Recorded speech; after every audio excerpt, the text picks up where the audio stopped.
Hey everybody, and welcome back to Kerbal Space Program RP-0. We are out on our pile of rubble today with our renovated lunar lander on top of a DN2BX, and our relative inclination with the moon is at an appropriate level. I don't know how these windows got moved around, but it's annoying me, so I'm going to move them around a bit more, and we're going to get this show on the road. SAS is on, throttle is set to full, ignition. We have no crew aboard. I did double check that before bringing it out to the launch pad. Oh, okay, now the RS-25s are spooled. Good times. Clean off the pile of debris that should be a launch pad. I guess I should have fixed that, but I did not. Good thing it fixes instantly. There's an excellent view of our KSC in all its wonderful things. Anyway, I need to start thinking about this gravity turn and getting this into a reasonable orbit with our relative inclination not wandering off too far. We all know that I can't walk and chew bubblegum at the same time, so I will pick all of you up in orbit. So I tried to do a test sim flight of this last episode as to make sure that the avionics would work with this thing uncrewed, and I had 3 Kerbals in the crew canister. I only took 2 of them out, so that is still kind of an up in the air kind of thing, but we were able to get the build time on this down to about 17 or so days, which is really exceptional for not a whole lot of upfront cost, or really nothing that really broke the bank. I didn't even spend, I guess, the cost of the rocket over again. And since we're going up with such a lighter vehicle, it all turned out to be pretty cheap. Anyway, so, yeah, like I said before, the real question is, are the avionics going to hold up once we separate the lander from the transfer stage, from the HD3 stage? Yeah, there's varying SEP. We'll just activate our antenna, make sure that's going to work, and extend our solar panels. Also, I don't know if it's going to work, if those 2 solar panels are going to provide enough power to power the Agena core. Man, I keep wanting to say asterisk core, but no, that's the engines. And we'll just go ahead and lock these fuel tanks up just to make sure that we're not bleeding RCS propellant or engine propellant. We would like to use just our transfer stage, and when we kick on the RCS system a bit later on, we'd like to only burn fuel from the HG3 upper stage, and not our lander or its capture stage, I guess would be the good word for it. I'm very glad I did take a simulated test flight with this thing before. It did help me kind of dial in the approach, and I think I actually got a pretty efficient liftoff with this, this particular moment notwithstanding, where I'm facing a little bit off prograde, but all in all, the gravity losses here were a lot less extreme than some of my other launches, which I guess I was known for that, especially in the early days of the DN series when it was J2 powered on the core stage. Man, that thing needed some serious inclination right after booster SEP, and for quite a bit longer into it. There goes our core stage. I was in the middle of a correction when I separated that thing out, which is why we were rotating a lot more than I thought we would, but the gimbal on the HG3 combined with the RCS got us right back on course. We're just basically aiming right down the keyhole here and coming up on circularization. But all in all, everything performing quite admirably. I'm pretty happy with this rocket. But I'll turn you back over to old me for more live coverage. Alright, 198 by 178. That's a pretty clean orbit, I'd have to say. And we still have avionics control, which is excellent. I'm very excited about still having avionics control. And we've got 3.4 kilometers per second left in the tank. That's good enough to get us to the moon for sure, provided, of course, I don't really screw it all up. But no, I don't want to set as target. I would like to add a maneuver. Thank you. That's totally not in the right place, but that's fine. We'll just slide you around like that. Yeah, that's about through the keyhole, so we'll zoom out and drag our node and start getting ourselves set up to head on out to the moon. Oops. Yeah. Okay. That That's how we're going to do it? Yeah, okay. Focus view, please. Okay, that looks good. Okay, that's one click of the mouse wheel.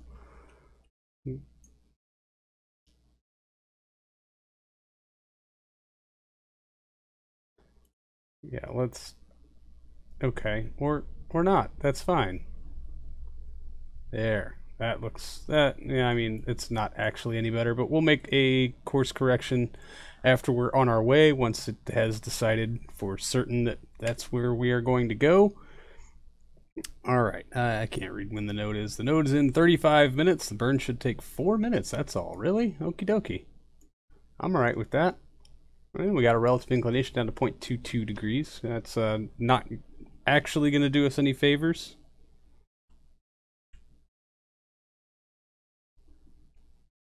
So I think we're going to have to adjust our inclination when we get there, but hopefully we'll have enough delta V to take care of it. We could also reposition the Artemis to make a more effective docking. That is always an option. Now that it has a crew aboard, it can actually be a thing. We can move it around now. Alright, so how about... We'll just hit the time warp button because I'm a cheater. And we'll just zip around a little bit.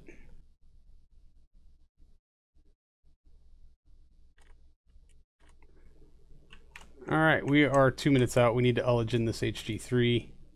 Nope, that's what I wanted to click. Unstable, risky, very stable. Ignition. And we have a good light. Fantastic. So let's just get pointed on that node as best we can. Yeah, and according to this, we're under local control too. So I guess our AI has figured stuff out, because we probably shouldn't have a connection here. I don't know. I thought for certain we had enough debris floating around in orbit to bounce signals off of, but you know. Hey, it works. I'm not going to question it.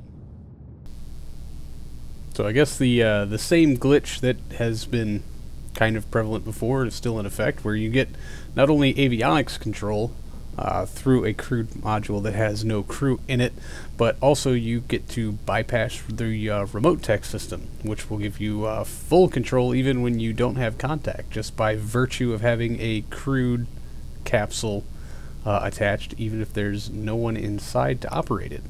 It's a happy little glitch, and I'm sure if somebody fixed it, I would probably start playing by the rules, but, you know, when in Rome? Yeah, anyway, we're coming up on the end of this burn. And shut down. Oh, hey, that's not bad at all. I mean, if it's an encounter, anyway. Yeah, I'll just use the RCS, correct this out just a bit. Get ourselves in nice and low. I mean, yeah, 131, that should be good. RCS off.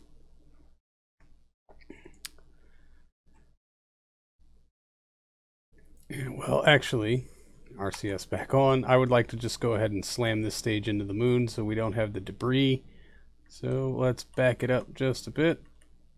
There we go. Suborbital. All right.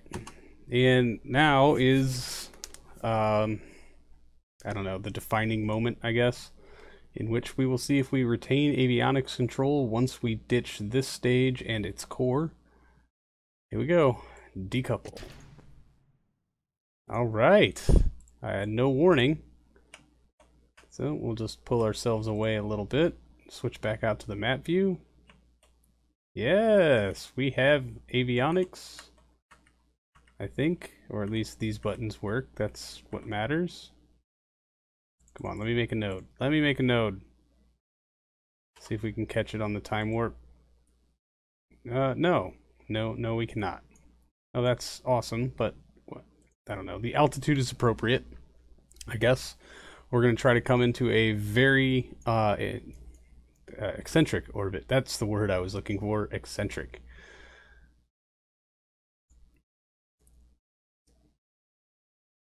Fantastic. This is going exceedingly well. I should say, we can get rid of this node and take ourselves on out to the moon. How's our electric charge working? That was my next question. Okay, we're draining. Should probably, are we at nighttime by any chance? Okay, it's night. So of course we're draining. There's the moon. Here we go. Let's see if we get some kind of charge now. Nope, still draining, just less draining.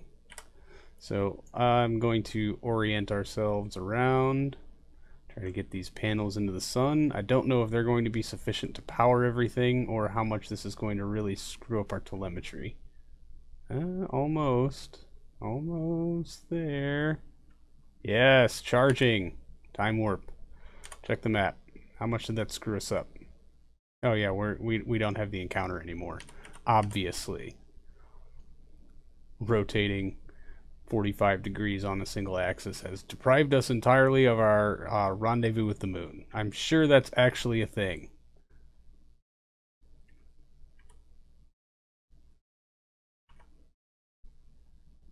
Yeah, way to go, predictive algorithms. Alright, let's kill the time warp for a second while we plot a node. Add maneuver. And okay, and now we need to also re-examine our targeting. Set as target. Oh, that's almost perfect. Look at how far out we can keep our ascending node.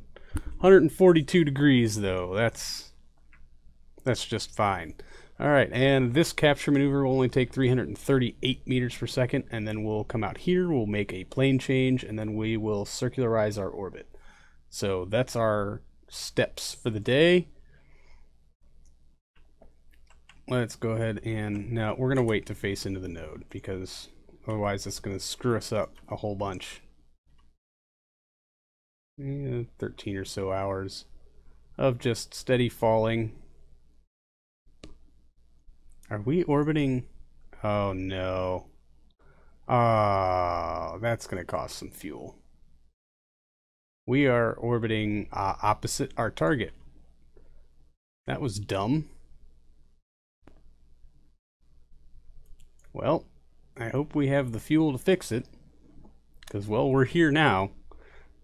Had I been paying attention when we were departing Earth, I could have solved this quite easily and for next to no delta V cost. Yeah,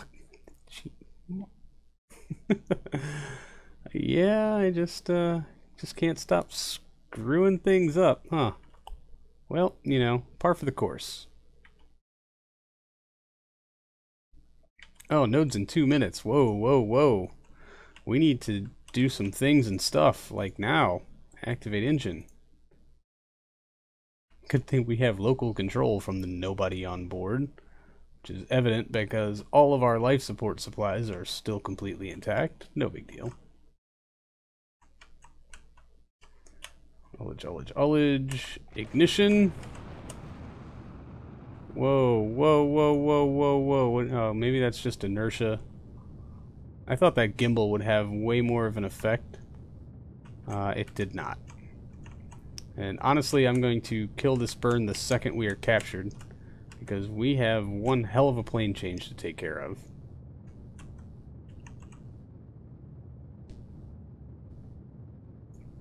Hello, moon.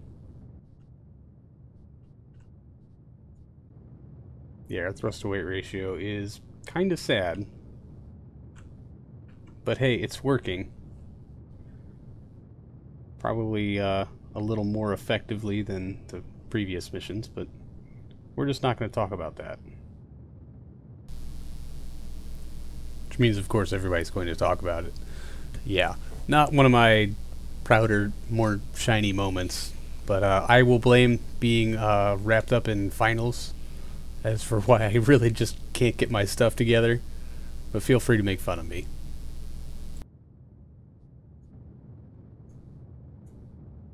And there's a capture. Just make sure, yeah, no, it's not showing that we have a capture. Of course not. So we'll just fire the engine back up, even though this shows a capture. This does not, and that worries me. So just to make sure, we're going to go on ahead and bring that node in a bit. I was really hoping it would take a lot less than this. Very interesting. Well, at least it won't leave the Earth-Moon system now. Alright, there is a solid capture. We still have 1100 meters per second left in the tank. I guess we can come out here and plot this node. Let's just try to do it all at the same time. Actually, let's see if MechJeb can just do this for me. Align planes. Wow. 191 meters per second. That is not bad. Quite honestly. And I really wonder if that throws our orbit around the way I think it should. That does do us a hell of a lot of good.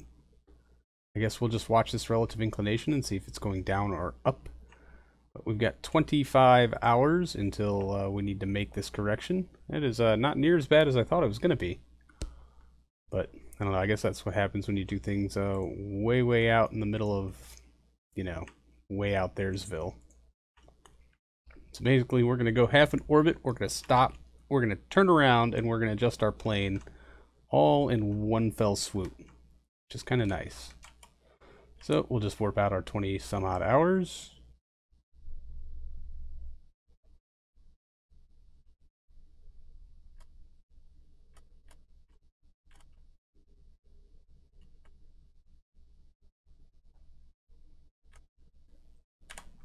Alright, it says the burn's going to take 3 minutes and 3 seconds. We are 2 minutes and 40 out from our node. Way far out from the moon. Good for us. I do not want to make this... Well, yeah, I guess I do, because I want to see if that relative inclination is going to go up or down. So, with our engine ullaged, and there's our deorbit warning. That's fine. We expected this. Relative inclination is plummeting quite quickly. So, we are on the right course here. It's just going to take us another 2 minutes or so to drop. I don't know. Stop, turn around, and align our planes all in one fell swoop. So, here we go. I've not been much one to trust MechJeb for a whole lot of functionality, but it really does seem like he just kind of nailed this one. Although I'm sure I could have plotted this node all by myself. It was nice just to have the computer help me out for a change. Yeah, way to go, MechJeb. I'll give you props on this one. Not too many props, though. Can't have it go to your head.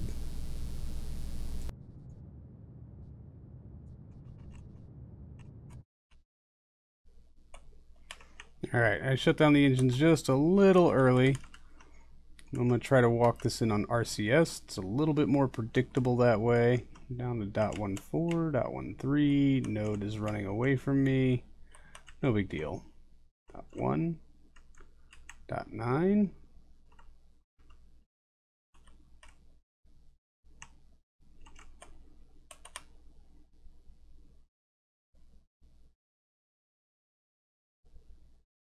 Alright, .02.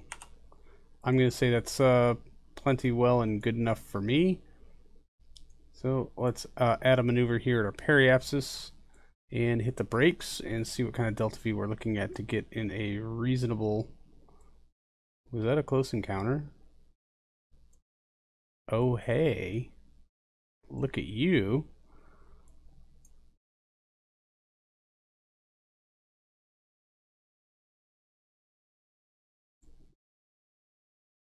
.4 kilometers. Can we... Oh, half a click. Yes! That is awesome. That is in 5 days. 5 days? Alright. It's only 400 meters per second. We got 900 in the tank. I'll take it. Man, is it going to take us 5 days to... Oh, yeah. We got to go all the way out here and then come all the way back down. So... I think actually we're going to leave that for next episode when I have time to actually go through all the docking and all of these other nice things. So that's going to do it for this episode, everybody. We're pretty lined up with the sun. That's always nice to see. Thanks for hanging out, everybody. I really do appreciate it, and I will see all of you in the next one. So until then, see you later.